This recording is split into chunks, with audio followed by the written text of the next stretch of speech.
Esse vídeo é um oferecimento de Foquei.com, um site com muito conteúdo gratuito para você focar na sua carreira, no seu desenvolvimento pessoal, empreendedorismo, inglês, finanças, o que você precisar. Então acessa Foquei.com e foque nos seus sonhos. Aí você tocou em umas coisas bem interessantes aí da sua história aí que a gente pode falar. A primeira coisa é o lance de ir para fora, né?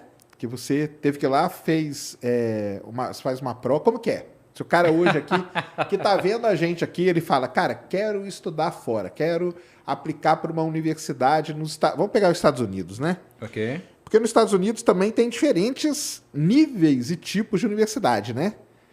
Igual o Brasil, né? Vai ter universidades topzeiras e vai ter universidades medianas e vai ter aquelas unisquinas que você paga e compra um diploma e não aprende nada.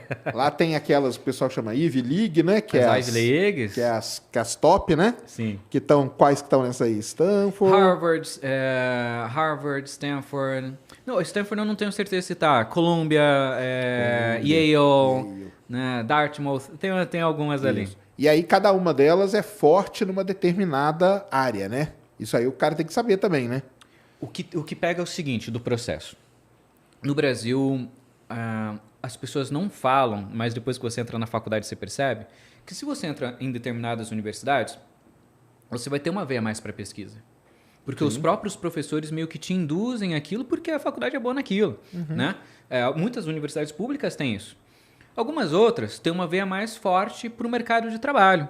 Né? Algumas são mais fortes para a área da saúde, outras para a engenharia. Isso já existe no Brasil, apesar de não ser comentado, porque você percebe só depois que você foi para a universidade, muitos se decepcionam, inclusive. Sim. Pô, eu queria fazer pesquisa, mas estou numa universidade que só fala de mercado de trabalho. Pô, eu queria ir para o mercado, mas a galera só fala para eu virar doutor e tal. Né? Então é importante essa definição. Lá fora isso é muito mais claro. Né? E aqui a gente também, no Brasil, a gente tem duas habilidades, né, que sempre são medidas. Uma é a habilidade lógica, racional, Enem, outra capacidade escrita também baseada, né, no processo de vestibular. Lá fora, são 10 habilidades avaliadas, né? São 10 pontos e eles se dividem metade pessoa, outra metade a parte talvez de notas, de preparação intelectual. Tá. O que só nisso daqui, para mim, já vale a pena a gente refletir na ida para fora. Porque a gente acaba tendo mais chances de passar numa boa faculdade fora do que numa boa faculdade no Brasil. Porque você consegue demonstrar 50% aqui de quem é você como ser humano. O que eles vão pedir, por exemplo? No Brasil, esses 50% eles não medem, né? Eles não. Não, com certeza não. Isso é...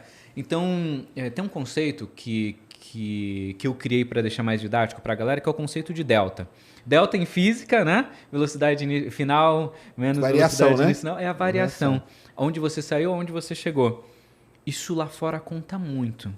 Então, a sua história, ela conta muito. Legal. Exemplo, eu sou um filho de milionários, moro no Brasil, estudei nas melhores escolas, meu pai pagava 15 mil reais por mês na melhor escola privada de São Paulo do ensino médio, e serve para faculdade, mestrado, o conceito é o mesmo, né?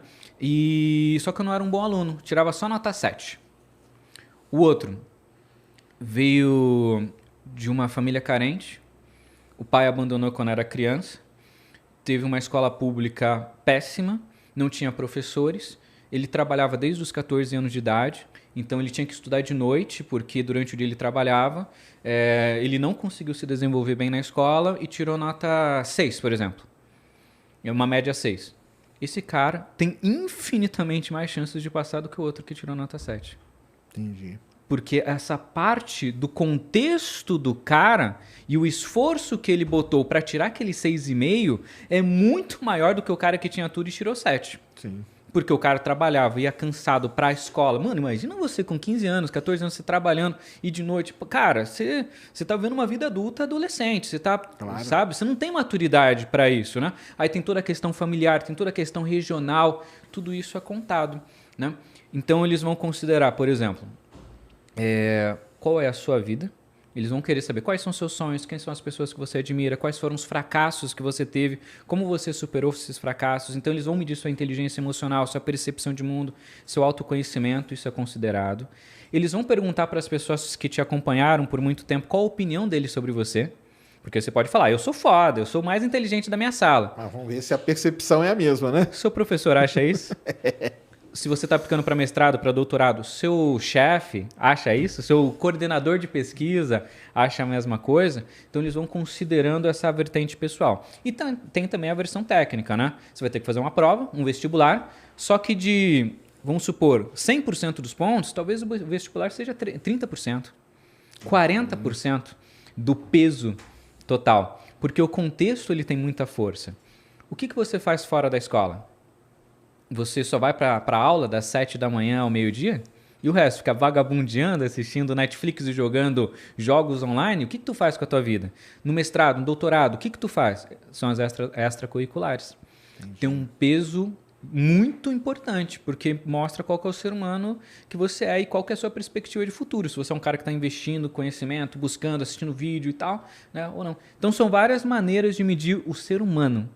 Sim. Isso, para mim, me chama muita atenção e abre um leque de oportunidades, porque quando a gente pega teorias da educação, eu me empolguei aqui falando, né, cara? Manda bala. Quando a gente pega as teorias da educação, a gente percebe que existem, se a gente for resumir ao máximo, 5 tipos de personalidade, né? 5 tipos de métodos de aprendizagem baseado no seu perfil individual. Uhum. Apenas 20% das pessoas têm a capacidade de aprender com o método brasileiro, que é o método lógico-racional. Sentar na escola de uma maneira disciplinada, ficar em silêncio, levantar a mão para ir para o banheiro, ficar anotando matérias por 5, 6 horas seguidas, sem pausas.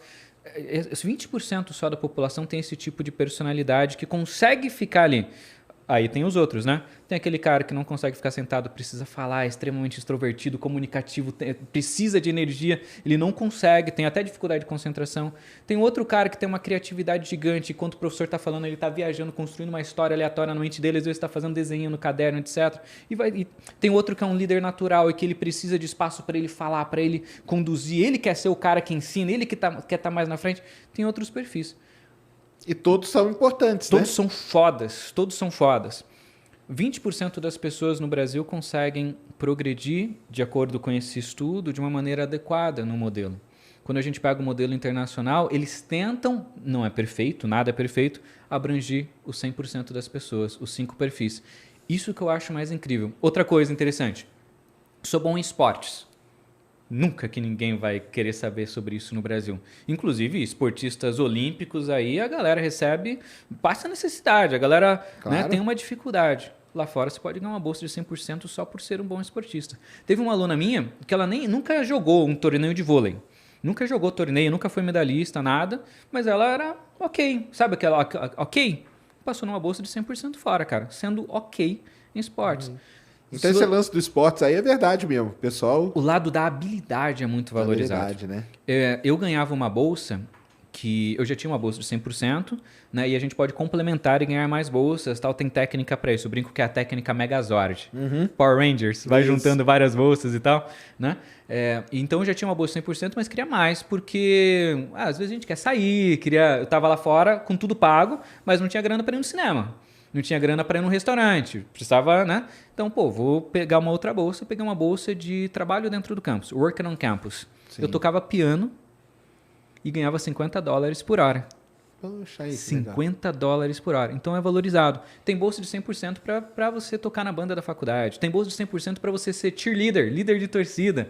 Tem bolsa de 100% para você ajudar o seu professor numa pesquisa dentro da universidade. Tem bolsa para você... No Brasil, a gente tem representante de sala, Sim. certo? Não ganha nada, é algo meio voluntário. Lá você tem bolsa 10, 20, 30, 50% só por você ser representante.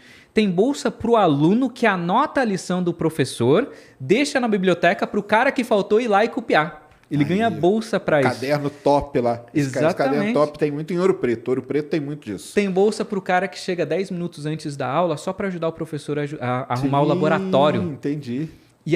E aí vai. São infinitas as possibilidades. E é isso que eu gosto, cara. Eu sou muito a favor da valorização do ser humano e não só a valorização de uma nota, sabe, cara? Com certeza.